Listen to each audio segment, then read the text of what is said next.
రాజధాని అమరావతిలో అతి తక్కువ ధరలకు plots Tricity gated community venture KPP developers. అందరికీ నమస్కారం. నేను Swaroopa Putlapalli. Welcome to Suman TV. గృహప్రవేశం రోజు ఆవుతో కలిసి మనం ఇంట్లోకి వెళ్తూ ఉంటాము. ఇది మన సంప్రదాయం.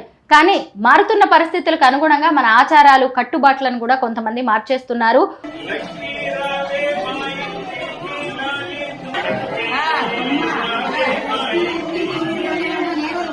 ఒక ఆవు బొమ్మతో ఓ కుటుంబం గృహ ప్రవేశం చేసిన వీడియో ఇప్పుడు వైరల్ అవుతోంది. ప్రస్తుతం నాతో పాటు ఉన్నారు ప్రముఖ ఆస్ట్రాలజిస్ట్ రజిత గారు. ఆవిడతో మాట్లాడదాం. నమస్తే రజిత గారు. నమస్తే. మీరు కూడా చూసారు కదా ఆ ఆవు బొమ్మని, ఆ వీడియో వైరల్ అవ్వడం అనేది. అసలు చిన్నపిల్లలు ఆడుకున్నట్టుగా ఉంది. గృహప్రవేశం ఆవుతో, గో మహాలక్ష్మితో చేయించినట్టుగా ఉందా? దీని మీద మీ అభిప్రాయం ఏంటి? మనకి భూమాత గోమాతగా వచ్చింది అని మనం నమ్ముతూ ఉంటామండి. కలియుగంలో మెయిన్గా గోమాత అనేది మనకి ప్రత్యక్ష దైవంగా చూస్తూ ఉంటాము. ఏదైనా ఒక సాంప్రదాయం మన సనాతన ధర్మంలో పెట్టారు అంటే దాని వెనుక సైంటిఫిక్ రీజన్ కూడా ఉంటుంది. మనం ఏదైనా కొత్త పనులు చేసినా లేదంటే గృహప్రవేశాలు చేసినా భూమాత ఆశీర్వాదం గురించి గోమాతను కూడా కట్టిన తర్వాత మొత్తం మనం గోవుని తెచ్చి పూజ చేసి ఇల్లంతా తిప్పిస్తాము. ఎందుకు? ఒక ఆవుకి మనకి ఒక పాజిటివ్ ఆరా ఉంటుంది. ఆ ఆరా మనకి యూజ్ అవుతుంది. మనలో ఉన్న నెగిటివ్ ఆరాని కూడా తీసేస్తుంది.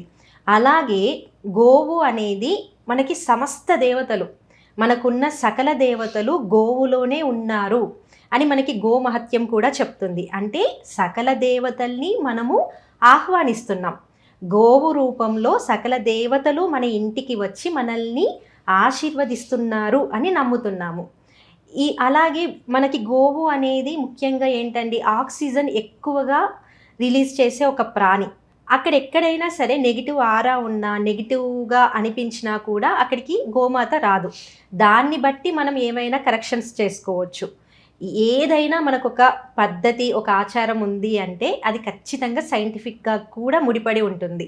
ఇలా బొమ్మ ఆవును తెచ్చినప్పుడు అదేం ఇప్పుడు తప్పు అనలేము, రైట్ అనలేము. కానీ ఆ ఉద్దేశం అనేది అయితే ఫుల్ఫిల్ కాలేదు కదా. అక్కడ నువ్వు ఎందుకు తెమ్మన్నాము దాన్ని?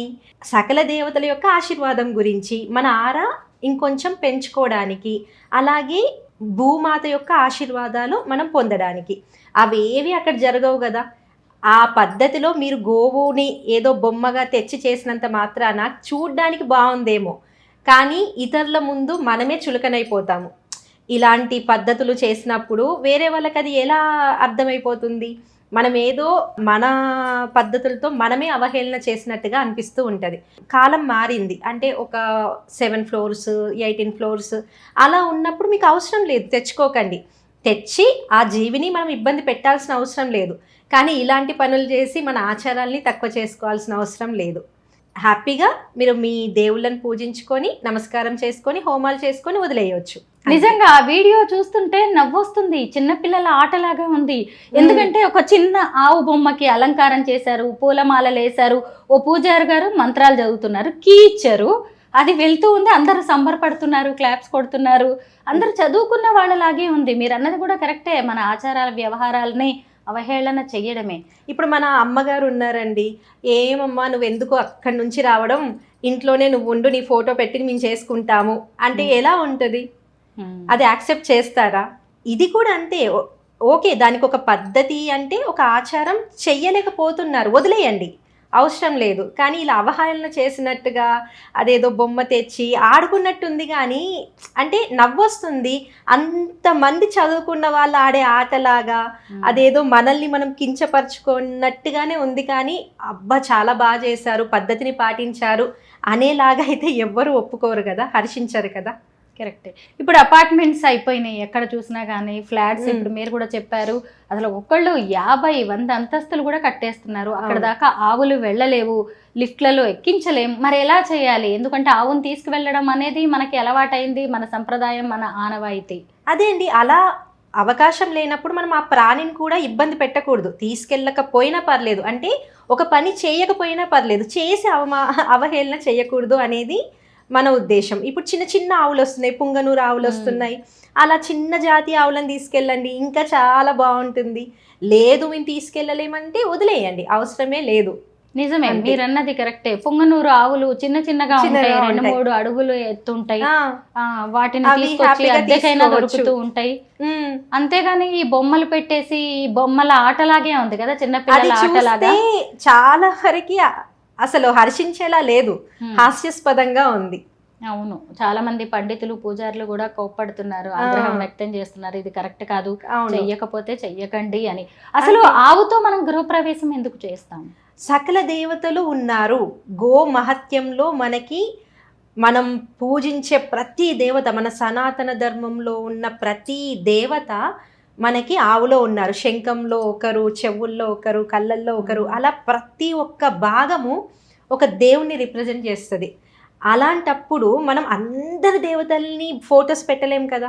ఒక్క ఆవుని తీసుకొస్తే మనం అందరి దేవతల్ని మన ఇంటికి పిలిచినట్టు, అది ఎంత శుభంగా అనిపిస్తుంది. నిజమే. ఒక ఆవుని తెచ్చుకుంటున్నాం, ఆవు అనేది మనం ప్రత్యక్ష దైవంగా చూస్తున్నాం. ఏ పనిలో అయినా గోదానం చేయండి అంటాం. గోవుకి అంటే అది మన దాంట్లో ఒక భాగము, ఒక ఎమోషన్. ఒక తల్లి తర్వాత తల్లిలాగా, అంటే తల్లి పాలు తాగలేని పిల్లలకు కూడా ఆవు పాలు పెడతారు, అరిగిపోతాయని. ప్రతి ఒక్క దాంట్లో మన సంస్కృతిలోనే మనకి ఆవు అనేది ఒక ఎమోషన్ లాగా మారిపోయింది, మన తల్లిలాగా మారిపోయింది. ఒక తల్లి బ్లెస్సింగ్స్, ఒక అందరి దేవతల బ్లెస్సింగ్స్, అదొక ఎమోషన్. ఆ ఎమోషన్ని ఇంత సిల్లీగా ఒక బొమ్మతో అయితే అది ఫుల్ఫిల్ చేయలేం కదా. నిజమే, చూసారు కదా, ఆ కుటుంబం ఎందుకు ఇలాగా ఒక ఆవు బొమ్మతో గృహప్రవేశం చేయించింది అనేది తెలియదు. సరే, కారణాలు ఏవైనా కావచ్చు, కానీ వీళ్ళు చేశారు కదా అని వాళ్ళు చేశారు కదా అని ఇంకొకరు దీన్నే ఒక ఆచారంగా ఆనవాయితీగా ఫాలో అవ్వాల్సిన అవసరం లేదు. ఇంకొకళ్ళు ఇలాంటి పనులు చేయవద్దు అని చెప్పడం మాత్రమే మా ఉద్దేశం. థ్యాంక్ యూ రజిత గారు.